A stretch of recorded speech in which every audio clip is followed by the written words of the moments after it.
based off the initial trailers for Resident Evil 8 Village, I think it's safe to say that Capcom put more emphasis on the villagers of the game than they probably deserved.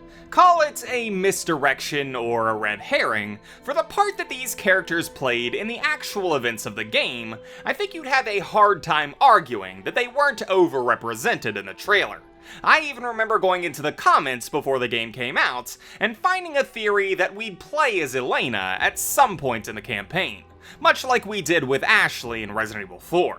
Now, obviously if you've played the game, you know that these characters didn't end up having nearly the impact that we were led to believe. They did provide us with a bit of insight into what the village could have been like before Miranda unleashed her Lycan hordes, but other than that, at least for me, they left more questions than they did answers. Some of which would be spelled out for us by later sections of the game, and some of which would be left open for interpretation, or perhaps the DLCs. As the midnight moon rises on black wings, so we make our sacrifice and await the light at the end. In life and in death, we give you glory, Mother Miranda. To start, let's briefly discuss the background of this region and how it got to where it did. Near the beginning of the 20th century, sometime in 1919, when the epidemic of the Spanish flu was at its height, the disease would strike this village hard. The virus killing dozens of the townsfolk, including a young girl named Eva, the daughter of a peasant woman at the time named Miranda. Stricken with grief, Miranda would wander into a cave on the outskirts of the town to find a quiet place to end her life. However, inside the cave, she would instead find her salvation, a giant fungal root which she called the Megamycete. Touching the root showed her many things, but the one she cared most about was that this root held the consciousness of those who had perished, including her daughter, Eva. She came to understand that it was possible to bring her little girl back to life. She need only find a vessel capable of the job. So, with new hope, she took some of the mold from her black god, the Megamycete, and returned to the village. With this mold, she would save the village, injecting it into the sick, who would almost instantly be relieved of their ailments. However, this was no humanitarian effort. Using the mold, Miranda would begin to assert control over the region, saving the area only so that it could provide her with ample future test subjects. This would go on for over a century, the villagers worshipping Miranda as their savior, a prophet for her so-called black god. But behind the scenes, she was instead using them to test their affinity to bond with the Megamycete, hopeful to find a vessel that could bring back her deceased daughter. Those who were unfit for the role would be killed by the experiments, or worse, turned into Lycans and sent to live on the outskirts of town, away from the other village lab rats. Miranda would eventually find her perfect vessel, a young girl named Rosemary Winters. She would kidnap the child and bring her back to the village to prepare the ritual to bring back her lost daughter. But, unfortunately, this meant that the villagers had outlived their usefulness. Miranda would unleash her Lycans to kill as they saw fit, and this command would bring the village to the shambled state it would be in when Ethan found it.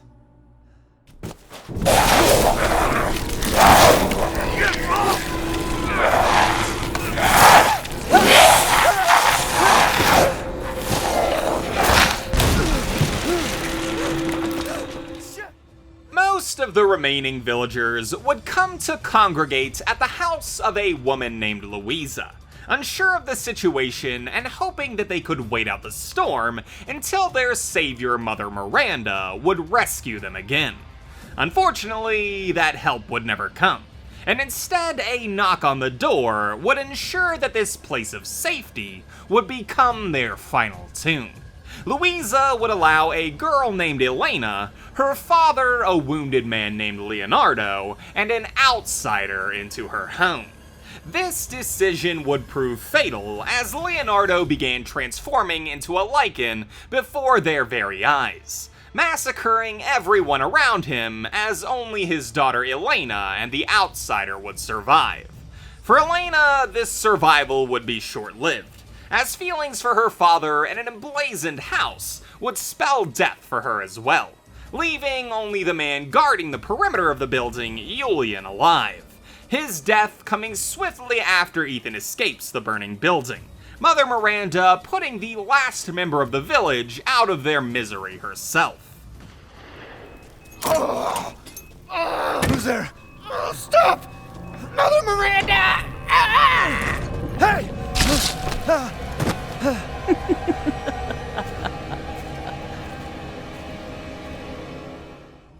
So now let's talk about some of the extenuating details about these people and some of the questions that are posed during and after our involvement with them.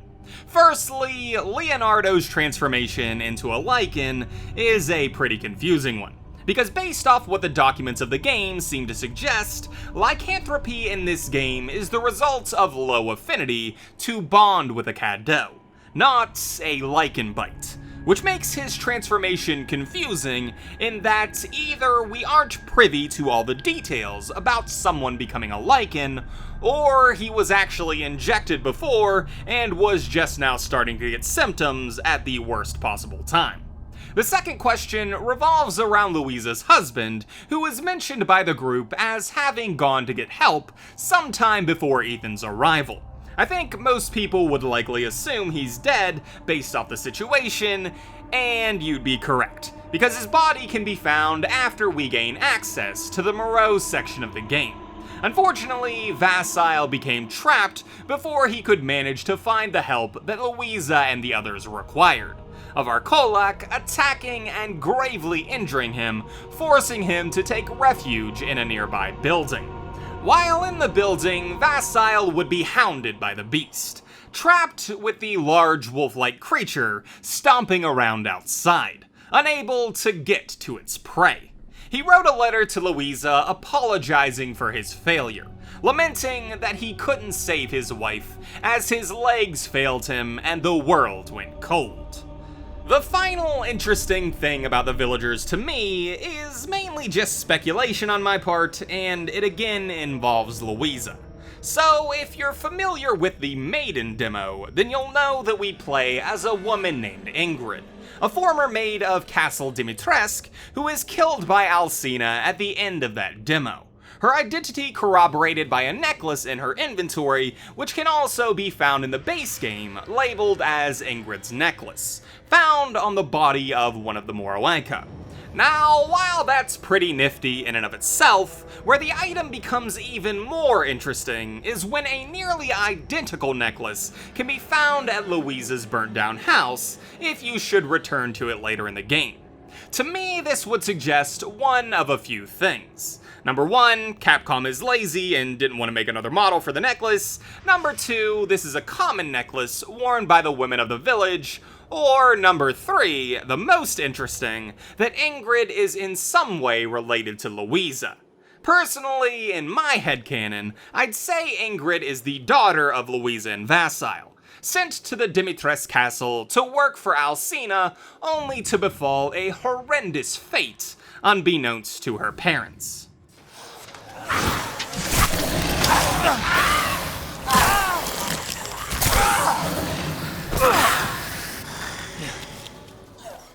Regardless of that theory though, the villagers in Miranda's devout cult got a pretty raw deal of it. But it's fun to see Capcom connect some of these dots in the game outside of the main story. We even get a note giving us a little backstory on how Leonardo initially got attacked. He went to go investigate some strange noises and told Elena to go to Louisa's if he didn't return. You've kinda gotta wish that he never did for the sake of the others, but it's fun to get further context for things like this. So here's a video giving you some of that context. Hope you enjoyed it, thank you all for watching.